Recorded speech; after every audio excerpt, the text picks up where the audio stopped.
Hey, Cruz. Oh, hey, Mr. Sterling. I'd like to introduce you to Lightning McQueen. I hear you're the maestro. Mr. Sterling, did you say Lightning McQueen was here? Because I don't see him anywhere. But he's right here. Do you know to see him? Nope, still don't see him. He's right in front of you. It's Lightning McQueen. He's obviously an imposter. He looks old and broken down. Hey. And with flabby tires. I do not. Use that! Whoa. Oh, yeah, I see. I can use that energy for motivation, right? It's all about motivation, Mr. McQueen. You can use anything negative as fuel to push through to the positive. Well, I've been pretty positive ever since I was a rookie. I am so excited that I get to train you. I grew up watching you on TV. Huh. Is that right? These young guys are great and all, but I like a challenge. I'm not that much older, In fact, but... I call you my senior project.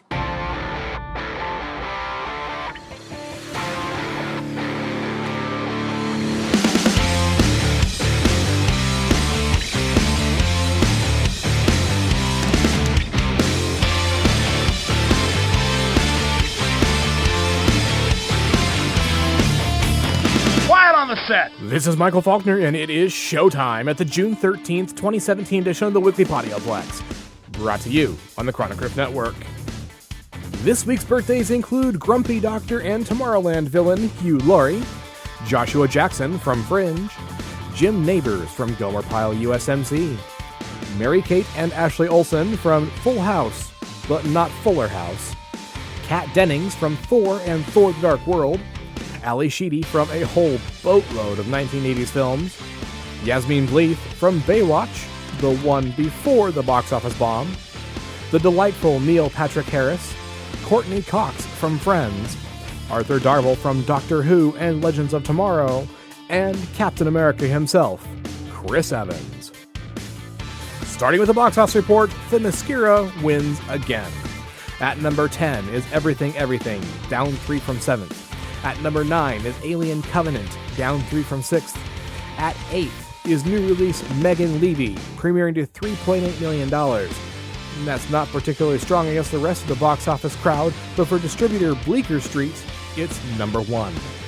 The closest title is 2016's Anthropoid, which opened to $1.2 million. And after that, the studio's charts drop off into the $500,000 range, and they drop fast. Audiences loved Megan Levy, offering an A cinema score, and critics agreed with an 80% approval rating. In 7th is Baywatch, down 2 from 5th. And finishing out this week's bottom 5 is new release It Comes at Night, opening to $6 million. Expectations were in the $10 million range, which is reflected in the reception. Critics gave it an 86%, but audiences gave it a D grade. That's D, as in disappointing, doggy-doo, dead. The top 5 this week begin with something a bit more cheery in Guardians of the Galaxy Volume 2.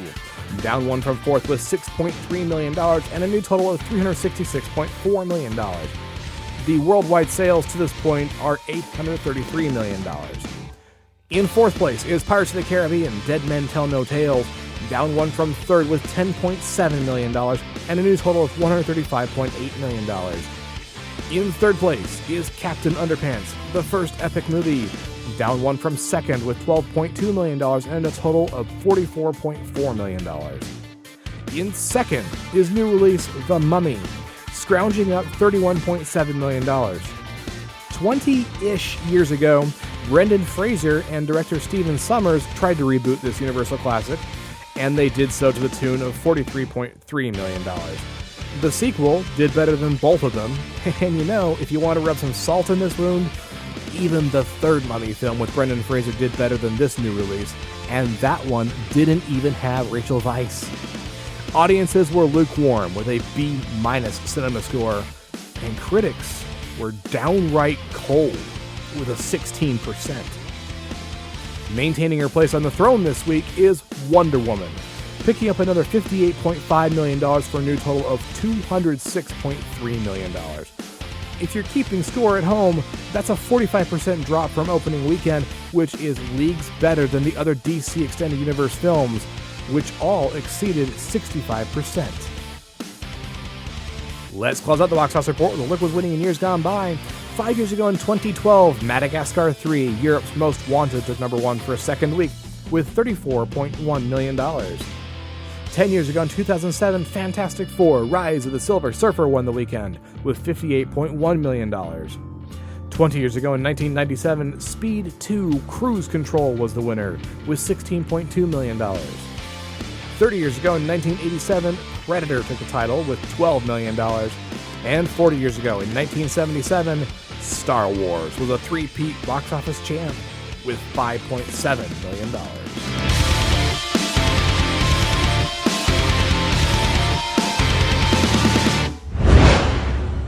The box office premieres for June 16th start with a third lap for a Pixar mainstay. This week's headliner is Cars 3, an animated adventure comedy starring Owen Wilson, Cristela Alonso, and Chris Cooper. Lightning McQueen first arrived on the scene. Hey, Bobby, who is that? That's, Jackson Storm. Yeah, he's one of the rookies. Thank you. No, I appreciate it. Thank you very much. Thank you. Hey, Jackson Storm, right? Great race today. Wow. Thank you, Mr. McQueen. You have no idea what a pleasure it is for me to finally beat you. Oh, thanks. Wait, hang on. Did you say meet or beat? I think you heard me. What? Storm! Can we get some pictures? Yeah, come on, let's get a picture. You know what? Get a ton of pictures, because Champ here has been a role model of mine for years now. And I mean a lot of years, right? I love this guy. I think I touched a nerve. Lightning McQueen sets out to prove to a new generation of racers that he's still the best race car in the world. Cars 3 is rated G. The second title is Rough Night, a comedy starring Scarlett Johansson, Kate McKinnon, and Zoe Kravitz. Okay, before we go, we gotta do human centipede, yeah? What is a human centipede?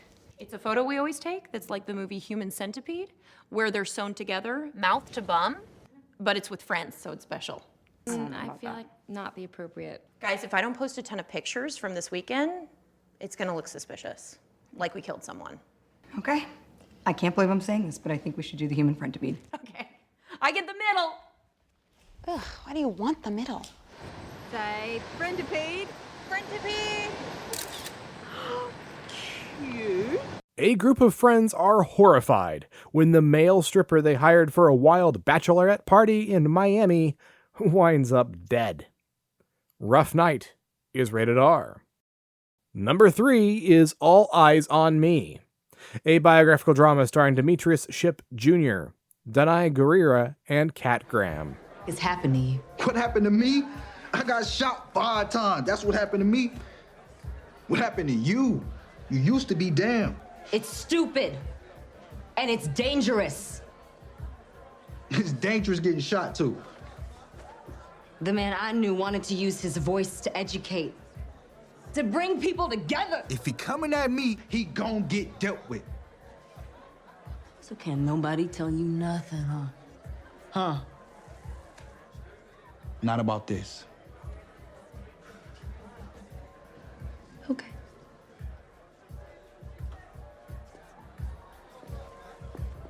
Jaden! This film tells the true and untold story of prolific rapper, actor, poet, and activist Tupac Shakur. All Eyes on Me is rated R. And the final wide release is 47 Meters Down, a horror thriller starring Mandy Moore, Claire Holt, and Matthew Modine. Come on. I just don't feel safe in this cage. At least we got to see some sharks. I mean, I guess so. It's just so cool. I can stay down here forever. Hey, Taylor, once Lisa's out, can I go back down again?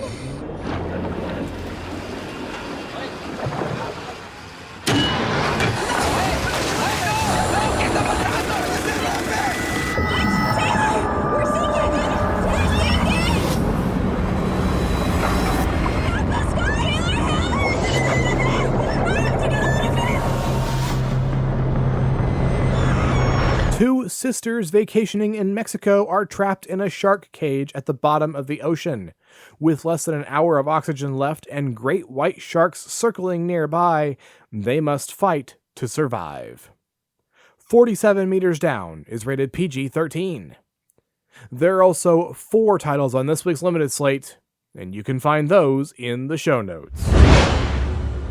Next up is a look at the home entertainment slate for the week of June 13th, and I'll kick things off with new release on DVD and Blu-ray, and that list begins with the Lego Batman movie, an animated comedy starring Will Arnett, Michael Cera, and Rosario Dawson. A cooler-than-ever Bruce Wayne must deal with the usual suspects as they plan to rule Gotham City while discovering that he has accidentally adopted a teenage orphan who wishes to become his sidekick. The Lego Batman movie is rated PG. The second title is John Wick Chapter 2, an action thriller starring Keanu Reeves, Ian McShane, and Bridget Moynihan. John Wick is forced to back out of retirement by a former associate plotting to seize control of shadowy international assassins guild.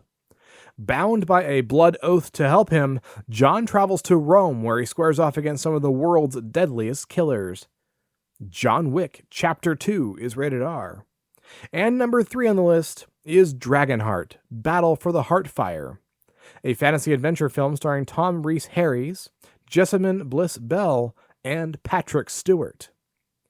A dragon known as Drago tries to end the rivalry between a brother and sister, both having dragon-like powers, who are after the throne of their grandfather, while a new threat steals Drago's source of power. Dragonheart, Battle for the Heartfire is rated PG-13. Swinging by new releases on digital video, I have one title to offer. That one is Power Rangers, a science fiction action adventure film starring Elizabeth Banks, Naomi Scott, and R.J. Seiler. A group of high school students who are infused with unique superpowers harness their abilities in order to save the world. Power Rangers is rated PG-13.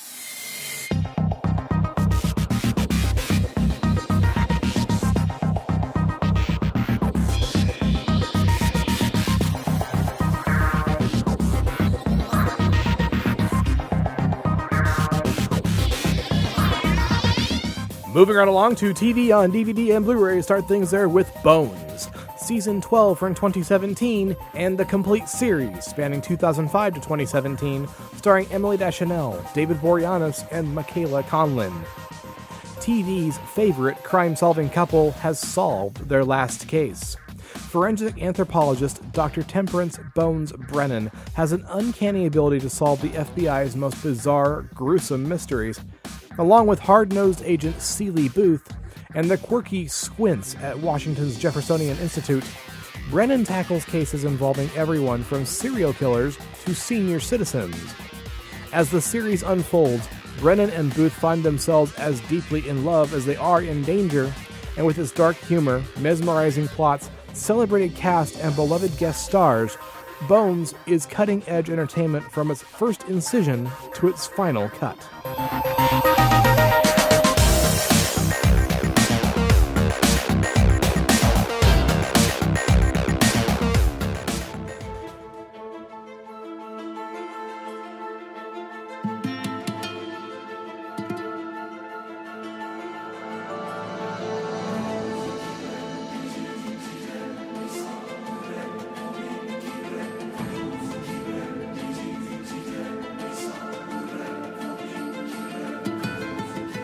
The second TV title is The Borgias, the complete series, spanning 2011 to 2013 and starring Jeremy Irons, Francois Arnaud, and Holiday Granger.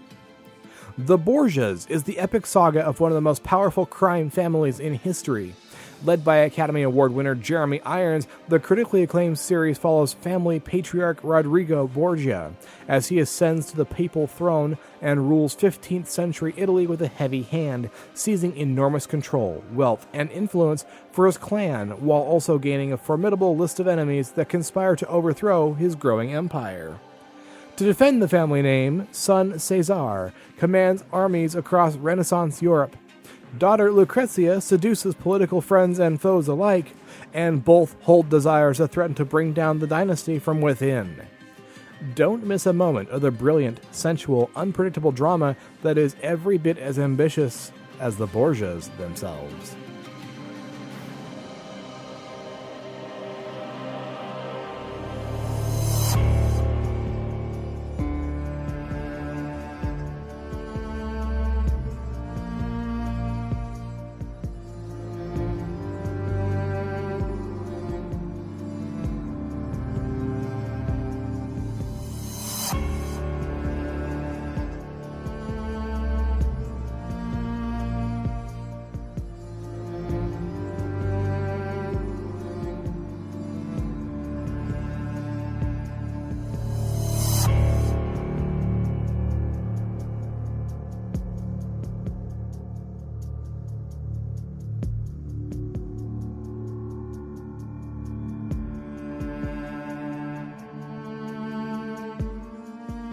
Number 3 on our list is The Vampire Diaries, Season 8 from 2016, and the complete series spanning 2009 to 2017, starring Nina Dobrev, Paul Wesley, and Ian Somerhalder.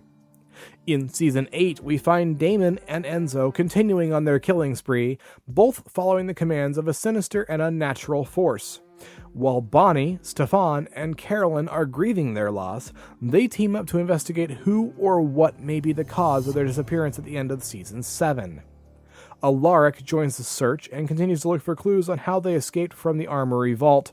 And Matt's family history will reveal a deeper connection to Mystic Falls and how he may be able to save the town from destruction.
Number 4 is Dark Matter, Season 2 from 2016, starring Melissa O'Neill, Anthony Lemke, and Alex Malari Jr.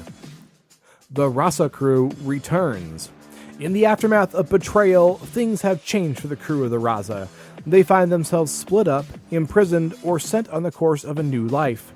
But with so many words unsaid and so much left to do, will fate bring them back together? With new allies and a dangerous new enemy, adventure waits for this crew. They just have to find their way.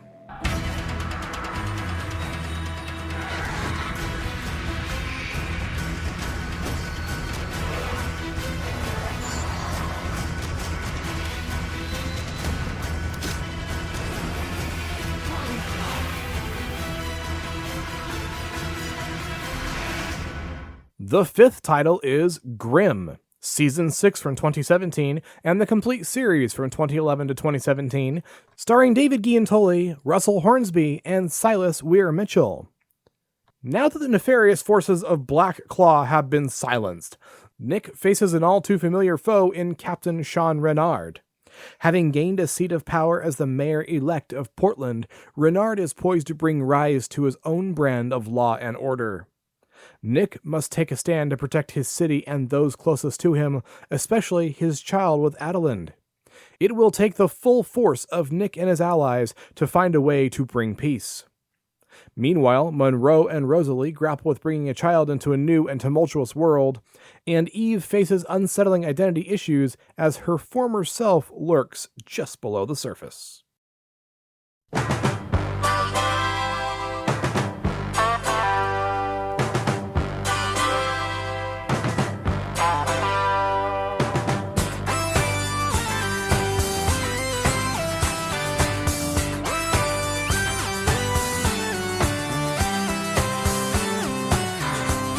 The final TV title this week is The Rockford Files, the complete series, spanning 1974 to 1980 and starring James Garner, Noah Beery Jr., and Joe Santos. For only $200 a day plus expenses, the original and quintessential anti-hero detective Jim Rockford is on the case. Primetime Emmy Award winner James Garner stars as the ex-con turned private investigator who stays under the radar and takes on the cases of the lost and dispossessed, chasing down seemingly long-dead clues in the sun-baked streets and seamy alleys of Los Angeles.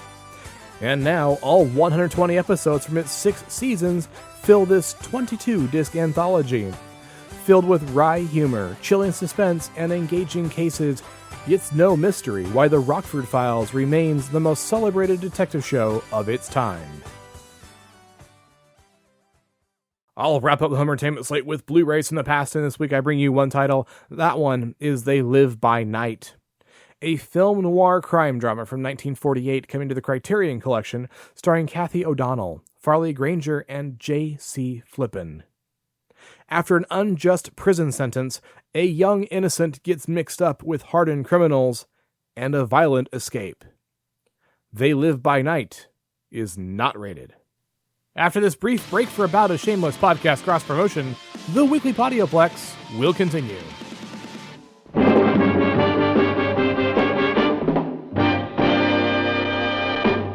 Emergency. Batman speaking. Warning all of you to brace yourselves for big news. The biggest. Tell them, Robin. Holy superlatives, Batman! It's really exciting.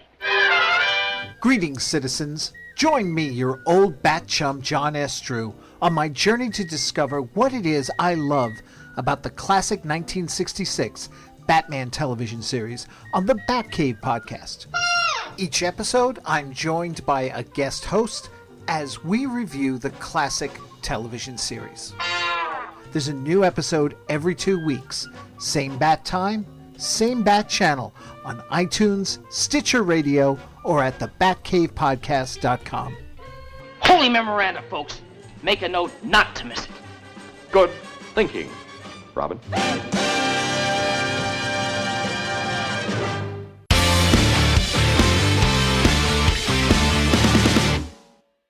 And welcome back to the Weekly Podioplex. I'm Denise with your Quick Flicks.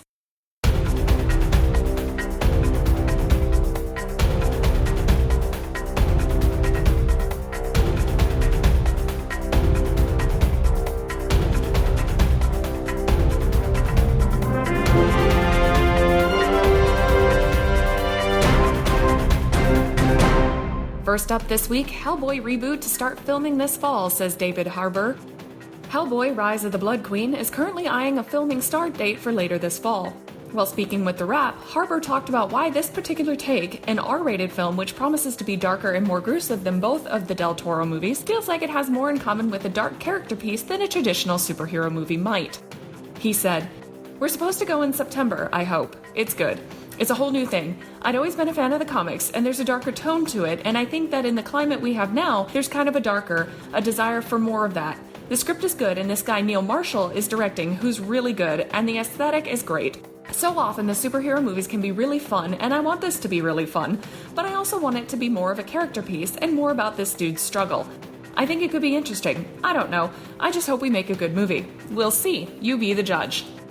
While Del Toro and Perlman were shocked and disheartened by the news of the recasting and a brand new movie at first, both have come forward within the last few weeks to show their support for Harbour and director Neil Marshall. I too was dismayed by the news at first, but honestly, I'm looking forward to this one. It will be good to see Hellboy back on the screen, even if it isn't Ron Perlman behind the Hand of Doom. Talking of reboots, Animaniacs is coming back!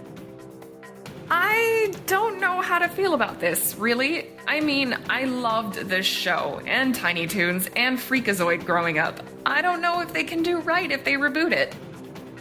Structured as a variety show, Animaniacs episodes were typically composed of 3 short mini-episodes, connected by brief bridging segments, themselves connected by a larger frame narrative that served to define the entire series. Animaniacs is well known for its wry jokes aimed at mature audiences, but its target audiences were children growing up in the 90s. And quite frankly, it's still beloved, at least by me. Now, according to IndieWire, a reboot is being actively developed by Amblin Television and Warner Brothers Animation, with Spielberg lending a helping hand on the rebooted version. Right now, very little is known about the show, including where it will air and possible cast members, but fans can expect to see the small screen return of Yakko, Wacko, and Dot in the near future, in addition to Pinky and the Brain and the Goodfeathers, to name a few. I have hopes for the DuckTales reboot. I have hopes for this one, though revisiting one's childhood isn't usually a good idea. Nostalgia is such a fragile little thing. Moving on to superhero news, Wonder Woman's anti-hobby has been confirmed for Justice League. Marvel isn't rushing their diverse characters until they're ready, and boy have I got some Black Panther news for you. Princess Buttercup is coming back, y'all. Robin Wright has made her debut in Wonder Woman as Antiope, butt-kicking Amazon general and who every little girl will want to grow up to be from now until forever. And now not only does it appear that Diana and Hippolyta will be together in Justice League, but that the general is back. All 3 ladies had this to say. Godot. Of course, the mother and daughter relationship is always a beautiful but complex relationship. I think there's a lot more to explore. Nielsen. And Wright and I got to do more in Justice League as well, as sisters as well, kind of badass as well. We can't say much, but Wright, and more of the story, you get some of the history. Now, those of you who have seen Wonder Woman are probably scratching your head and saying, what? But remember that bit I did not too long ago about DCU's determination to use flash forwards and flashbacks and that nonsense bit about this universe and that universe? Well, there you go. That question you're asking, multiverse and terrible storytelling, Patty Jenkins and Wonder Woman notwithstanding, is your answer. You're welcome.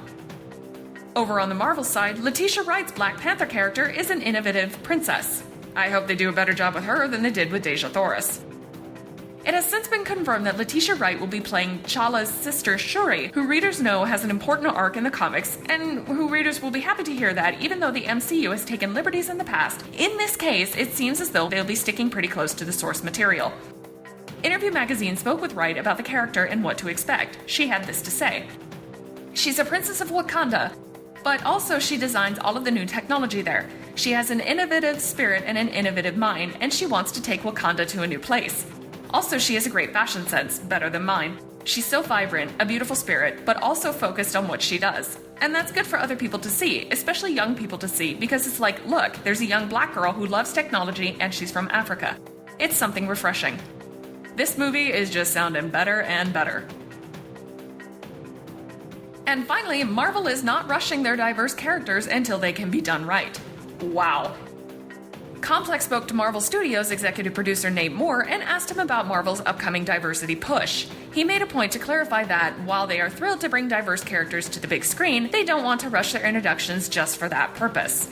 He said, "We want to tell the best stories with the strongest developed characters and scripts that we can. Our biggest concern is that in trying to get more characters out there, we rush something that's not ready and we deliver something that's not up to our standards. So it's less about us rushing a character that's diverse to get it out quickly and more about figuring out how to do it right." Kind of funny considering they're so quick to put out a white guy superhero who is master of martial arts and a chauvinistic nice guy who spends the entire show appearing where he isn't wanted and getting in the way. Cough, cough, Iron Fist, cough, cough. But it takes much longer to get Kamala Khan, Black Panther, Black Widow, or even Captain Marvel right. It's not the $3.99 price tag or even the convoluted storyline that's the problem. It's diversity. That sarcasm you hear? That's me. And that's it for this week's Quick Flicks. I'll see you guys next time on the Weekly Podioplex. Thank you, Denise. And here we are once again at the end of a new edition of the Weekly Podioplex. If you want to discuss anything you heard on this week's edition, we would love to hear from you. You can surf on over to the Chronic Rift homepage at chronicrift.com and leave an audio message right there on the website using your microphone. You can also write an email or send an MP3 to weeklypodioplex@gmail.com. If 140 characters or less is more your thing, you can still tweet us on Twitter. The Chronic Rift is Chronic_Rift. The Weekly Podioplex is Weekly Podioplex. Denise is Riley James Keith. And I am Womprat99, like the creature Liquid Bullseye is T16 in Beggar's Canyon. You can give the Chronic Rift a thumbs up on Stitcher Radio, leave us a review on iTunes, and you can find the Weekly Podioplex and the Chronic Rift on Facebook. Of course, the usual disclaimer applies. If you leave us feedback, you may hear your words on a future edition of the Weekly Podioplex. Take a moment, stop on by, and see what other shows the Chronic Rift Network has to offer. We have Cyborgs, a Bionic podcast, the Batcave podcast, the OSI Files podcast, the G2V podcast, Generations Geek, presenting the transcription feature, the Dan and Travis Show, the Sci-Fi Diner podcast, Doctor Who and Mr. Drew, the Home Game Show version podcast, and so much more. If you have a Roku player, you can use it as a time machine and find the Chronic Rift's Roku channel, which has episodes of the Chronic Rift's adventures in the 1990s when it was a public access television show on the New York City airwaves. Also coming up on the Batcave podcast is a series of tributes to the late and great Adam West. Check us out and find the culture in pop culture. If you're interested in more of my adventures, take a quick trip to my blog, Creative Criticality, where I'm watching every episode of Doctor Who for the first time from the very beginning of the franchise and reviewing those stories in the Timestamps Project. I've wrapped up the 18th season with the adventures of the 4th Doctor, and before I decided to jump into the 5th Doctor's adventures, I took a little side trip to a girl's best friend, that one pilot episode of K9. Those reviews can be found at creativecriticality.wordpress.com, and you can also find Creative Criticality on Facebook. Denise can also be found on the internet at Accessories Not Included, where she talks about her writing, reviews books, and offers her services as a cover designer. Check her out at accessoriesnotincluded.com. If you decide to pick up any of this week's new releases, why not do it through our Amazon store? You get the newest entertainment at Amazon's low prices and high-quality service, and each purchase you make at that store supports the Chronic Rift Network. Your support keeps us on the air, and we appreciate your consideration. Look for the links to our best bets and the network store in our show notes, or click the Amazon box on the website. The Weekly Podioplex is a Lucky Shot production and is produced by John S. Drew. On behalf of Denise and John, this is Michael Faulkner. Thanks for listening. Until next time, there are adventures in drama, comedy and action, worlds to explore in the depths of film. Get some popcorn, find your favorite seat, and I'll see you at the theater.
That's a wrap.